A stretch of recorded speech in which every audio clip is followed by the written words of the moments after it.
sure how much in the talking points there is about turn up the heat, the operation of Oh, right, social media and all that, but we will be prepared to answer questions, so feel Okay. free at the end of it if you Okay. answer questions regarding that. Chief has some updated stats, so. Okay, Okay. great, thank you, Sergeant Yep, no Miller. problem.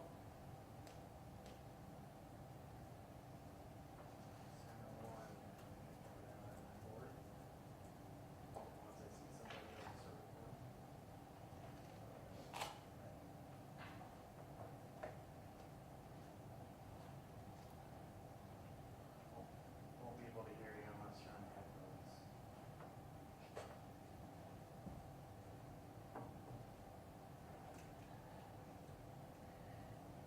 Check, check. I was trying to see if I could log in, but it's out. Just try again, see if it randomly works, but it's spazzing out. Doesn't like it. They probably don't like it. Turning on the side, so we all have our own phones. I mean, it makes sense, but like, but how, it just doesn't make sense by Oh.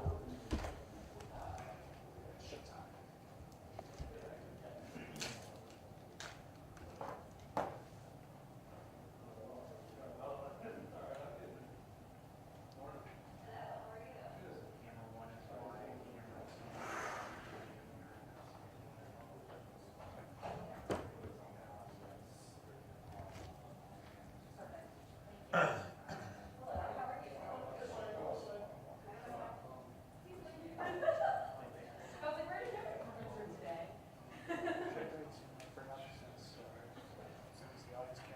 Hello.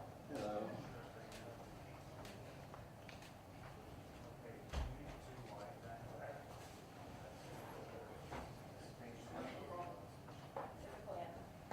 One will be the voting actually, the two will be a wide shot. So, you want this to be a white shot?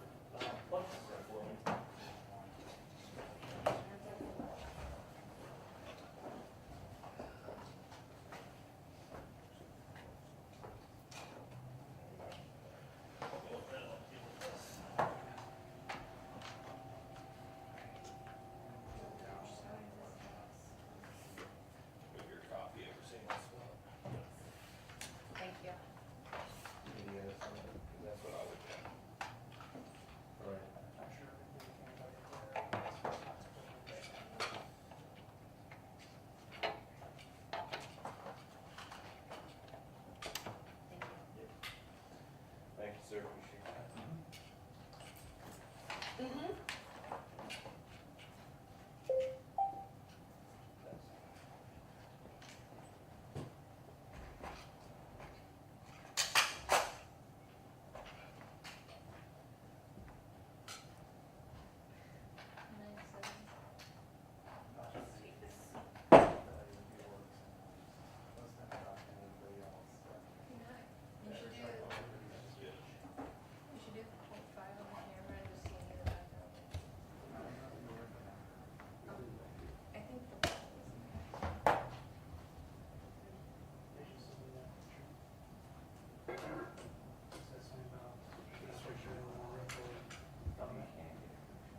Two different angles.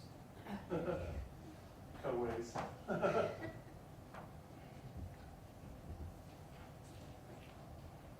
Sir? Can I grab shots for all those people? Yep. Because that's what I have right now. That's all we get. And then the press release events. I figured. But yeah, some people might have questions, so they jump over here, they blow their fingers off. I don't know the hospital.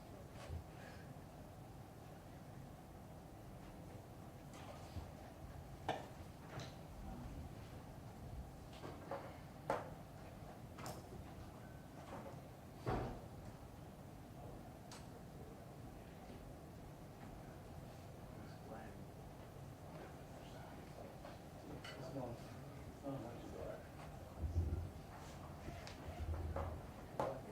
How are you? Good. Hello, good morning.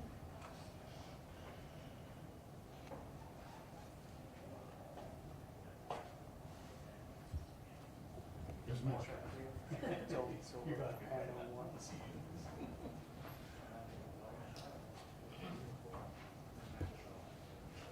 Hey, how are you? What's going on?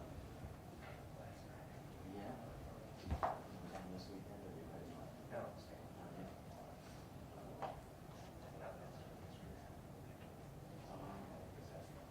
Oh, yeah.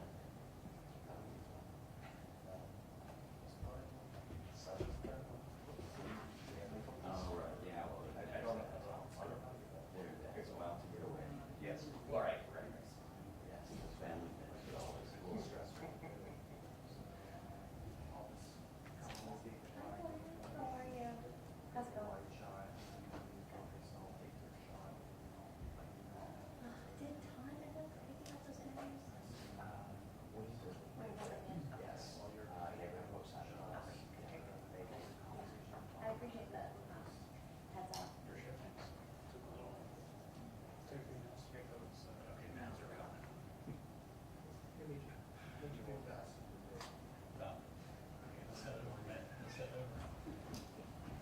You guys thought you were just getting the fire chief. We were gonna make him answer all the tough questions. They were all disappointed, like, wait, what's going on here? You started, Just setting him up. you're starting to sweat. Well, I'll give her some.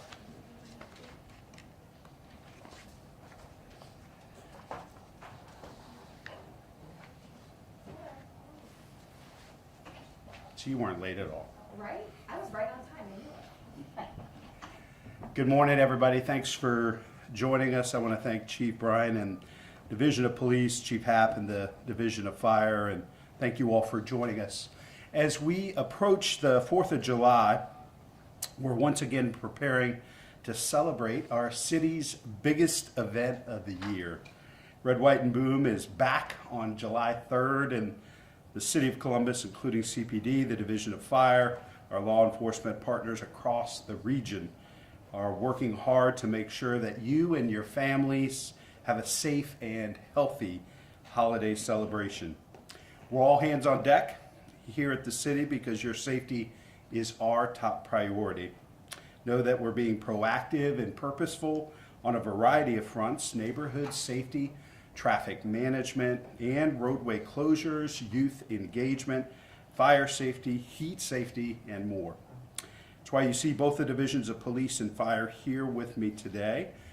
CPD is ramping up enforcement and surveillance across our city, and Chief Bryant will tell you more about these efforts in just a few moments. Meanwhile, the Division of Fire, as you might expect, is stepping up their operations as well, with public education campaigns surrounding fireworks safety. We're tearing down silos and teaming up together to make sure that everyone in our city and in every neighborhood have a safe and happy 4th of July. To talk more about what our officers are doing to keep families safe at Boom and beyond, it's my pleasure to introduce our Chief, Chief Bryant.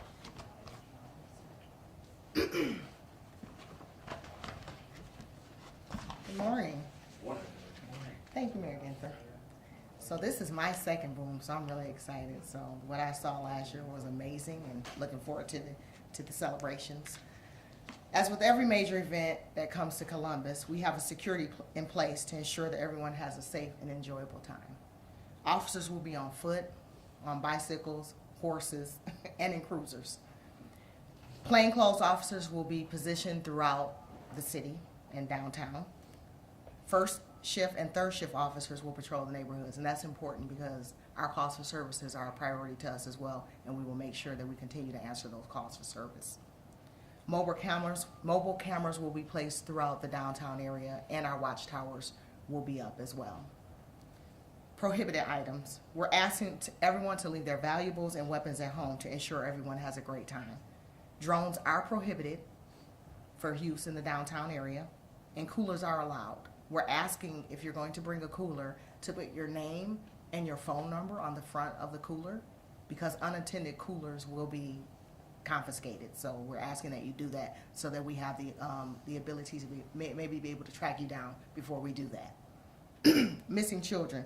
I want to take a moment to talk about missing children. It's really important that we try to head off having children that get lost. We know that it's going to be chaotic down there. We know it's going to be a lot of people. So if you have an opportunity, take a picture of your child with the outfit that they're wearing on that actual day, so that we'll be able to, if the child does come up missing, know exactly what they're wearing in real time.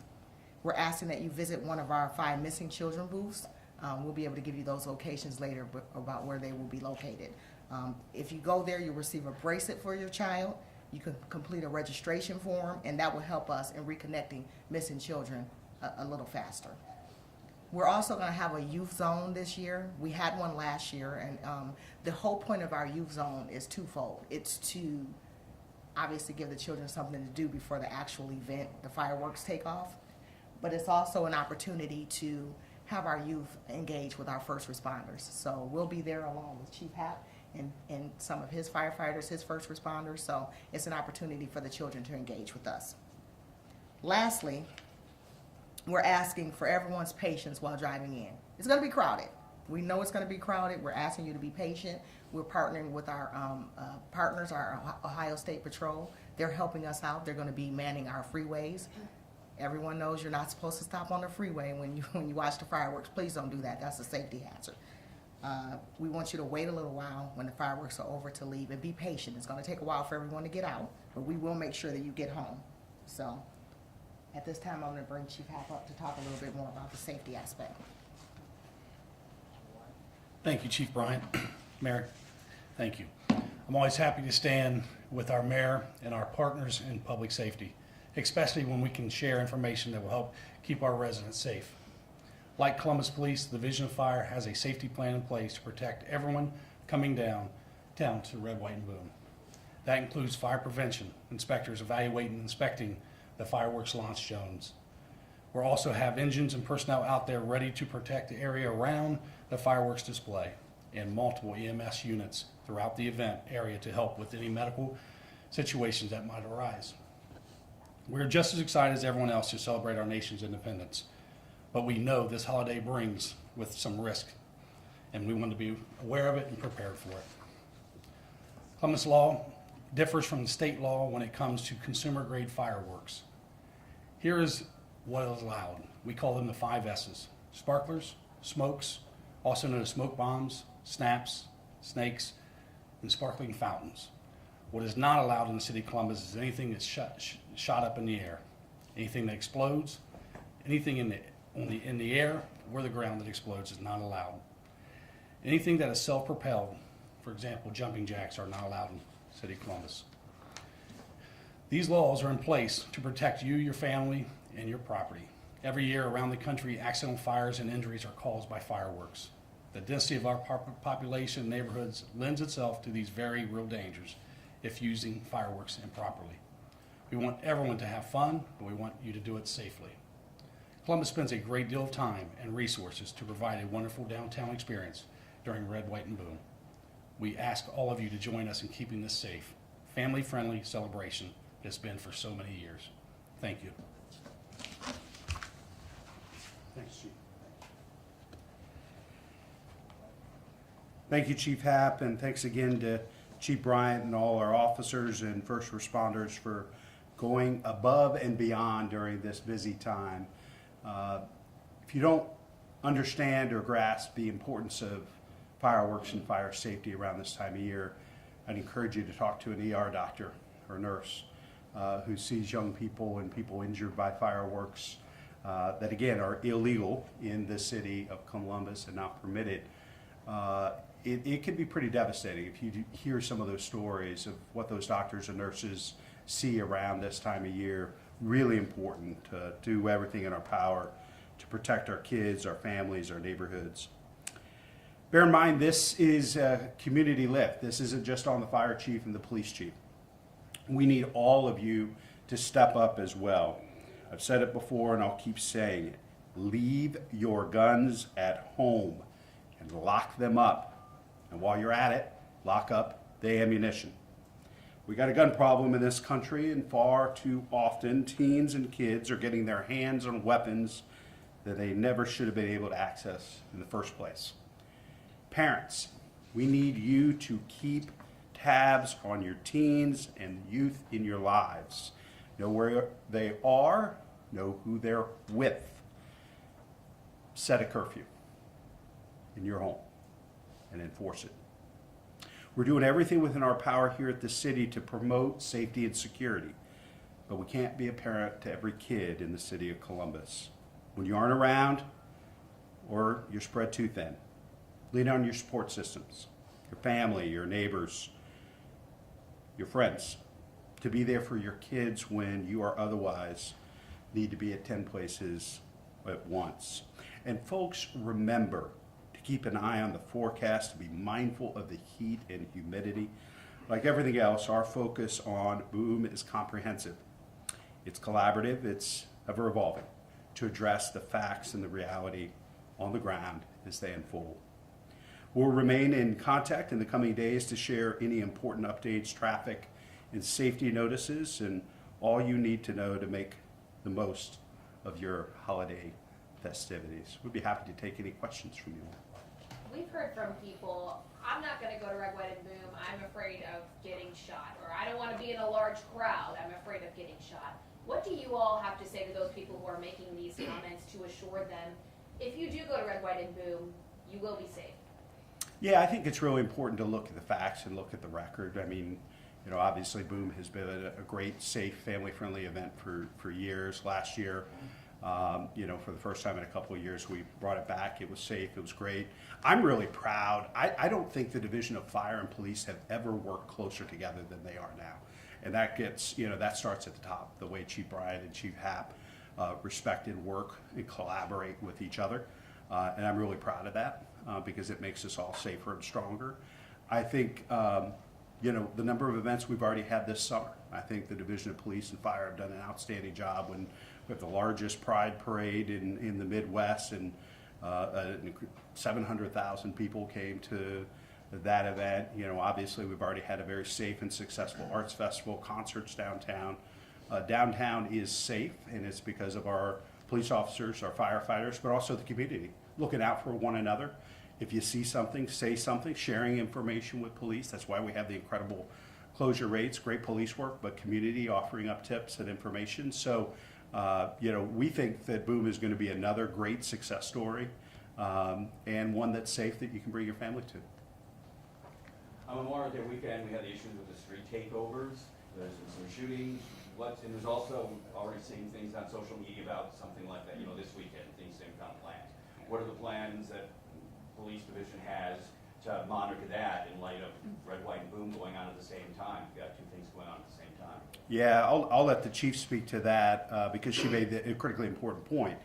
We are focused on Red, White, and Boom, but we're still going to be responding to calls for service in every neighborhood throughout the city, and that's going to remain a top priority as well. She was just sharing some really exciting statistics on some of the work with Operation Burnout, some of the other efforts of the Division of Police that's making some great headway on getting, you know, some of the most violent criminals off the street. Chief, you want to speak to any of that? Thank you. That is important for us, and I think it should be noted, just like the mayor said, we look at all the events that are occurring across the city, and we have to make sure that we have plans in place to address any concerns or issues We had a great pride, and the reason we had a great pride is because of not just the work of the men and women in blue, not just the work of our first responders, but the community as well. They step up. They want to make sure that everything is safe. They share information. So you see the work that's happening in the front from an enforcement standpoint, but you don't know the things that are going on behind the scenes with our intelligence units and the information that we're getting to make sure that we are strategically looking at the things that are going to occur and trying to prevent them before they even happen. We have operations in place to address some of those concerns. We've actually started working on our operation Turn Up the Heat, and I could just share a couple of stats for you. So far, we've already had 17 felony arrests. We've served 45 writs. We've had one firearm recovered so far. We've had over 114 grams of cocaine, heroin, fentanyl. We've seized cash. So we're doing the work, and we're preparing not just for Red, White, and Boom, for the summer, for the residents, for their quality of life across the city in general. Operation Burnouts, we've been doing that. How long have we been doing that, Bacher? Several weeks. So Operation Burnout has been in effect for a while, and we've been pretty much in every single zone in this city to address the concern of the takeovers. And we've actually had some really good success with that. We've been working with the city attorney's office as well to ensure that when we make these arrests, that they're not just let go. We want to make sure that these charges are sticking. We want to make sure that we're making making progress and making sure that people understand that we're not just going to stand for you coming to do these activities in our city. So we've been working with them, and we've actually had some success where they've actually put on social media themselves, it's hot. Stay out of Columbus, stay out the city, it's hot. So while you're seeing these incidents pop up, we're addressing them in real time, and our intelligence units, they're getting information and passing them on to our people, and we're addressing it as it's happening, which is why you've seen some of the success that you've seen.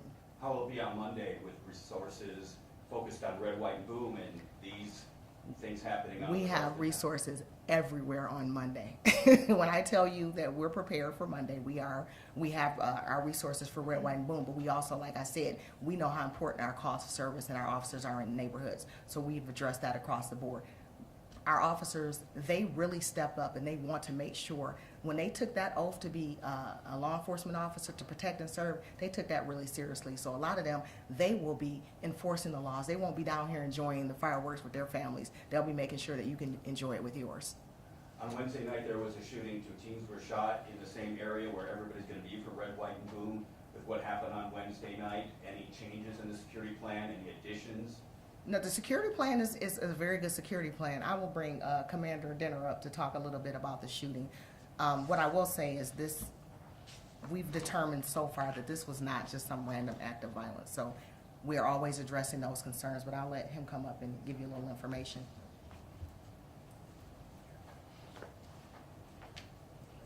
Steve, did you have a specific question about the actual incident or just in general? Is there an update into the incident, arrest, a description? I mean, there were cameras there I saw beside Bicentennial Park. Anything pick up that you could provide us to get it out there?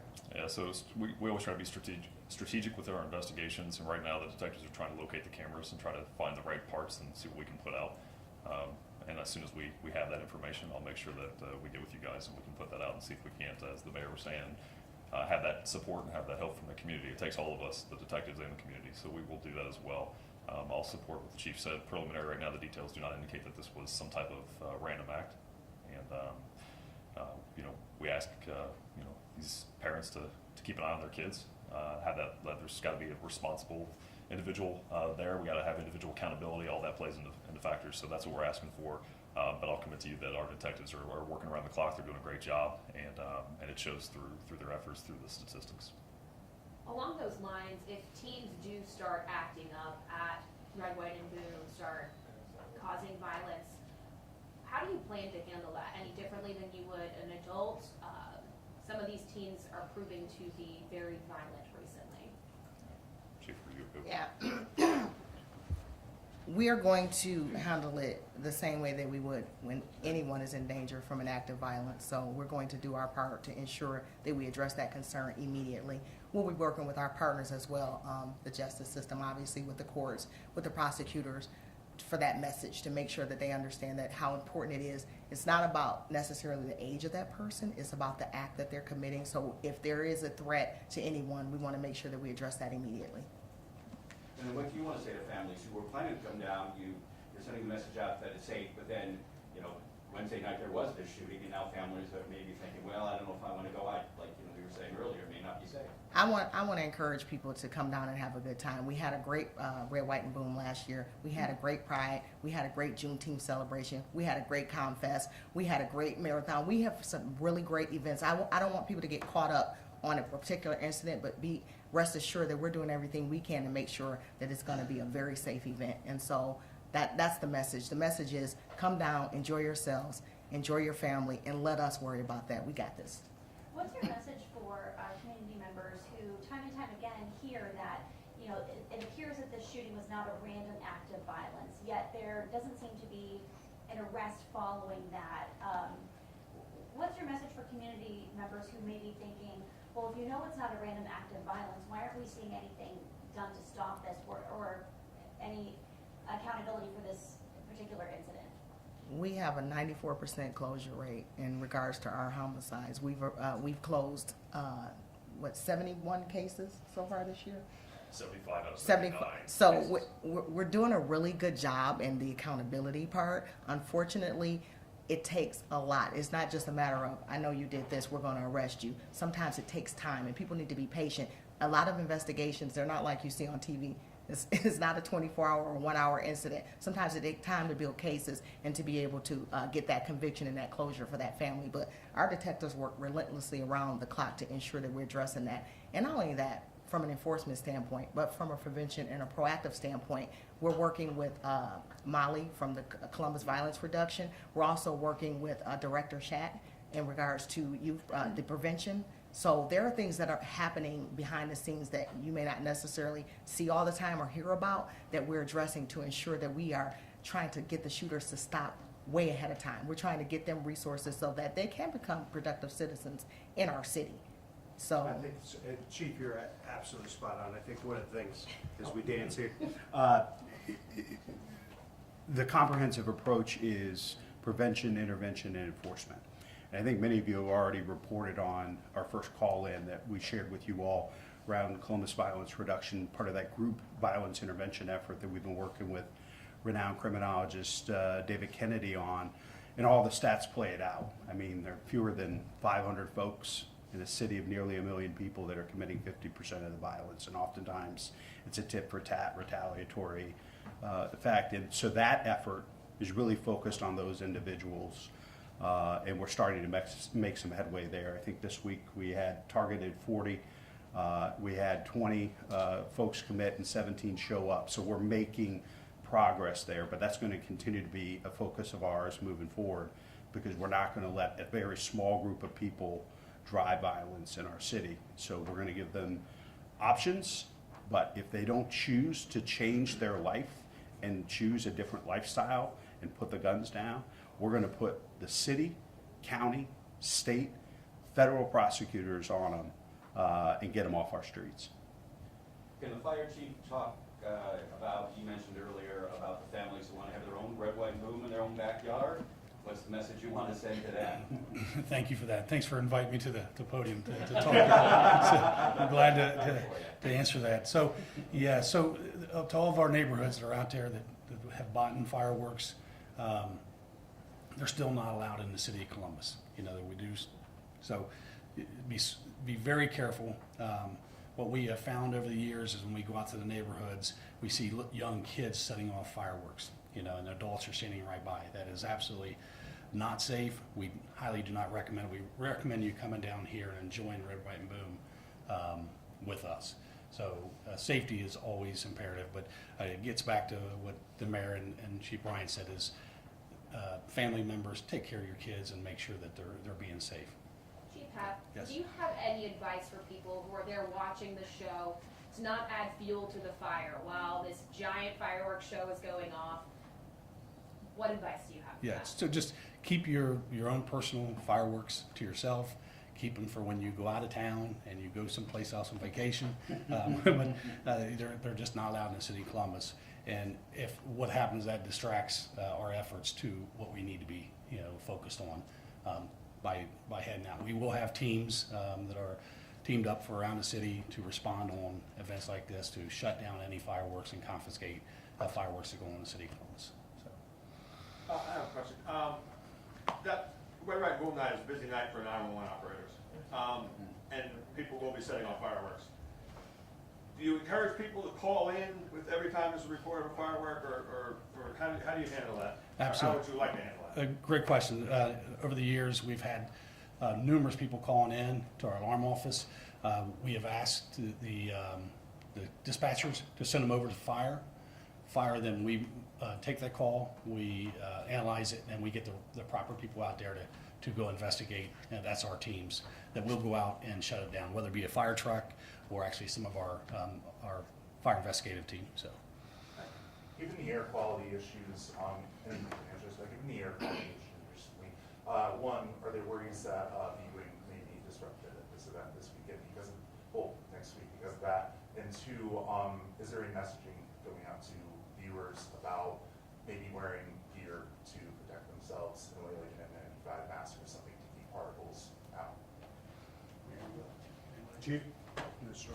Well, we obviously we've been following that closely as well because we're concerned just like everyone else. I think the reports are showing that the air is going to be fair on Monday, so hopefully that doesn't change. But anyone that has any concerns or any health issues, if you're coming down, wear your mask. It's it's really that simple. Just wear your mask, and protect yourself. But the reports that we're getting so far, it looks like it's going to be clearing up and it should be fair.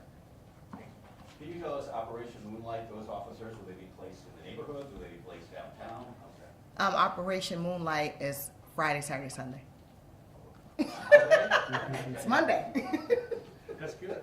Well, will they be used? I mean, obviously you're gonna have a lot of people downtown. Those officers have regular assignments, so those officers will be doing whatever they're scheduled to do. Some of them work first shift, third shift, second shift. Some of them will be assigned to the fireworks based on where they work. Some of them will be in the detective unit. Wherever their regular assignments are, they'll be contributing in that way. Yeah, virtually anybody who wears either of these uniforms is going to be working somewhere in the city of Columbus on Red, White, and Boom. Any other questions? Thanks, everybody. Have a great day. Happy Boom.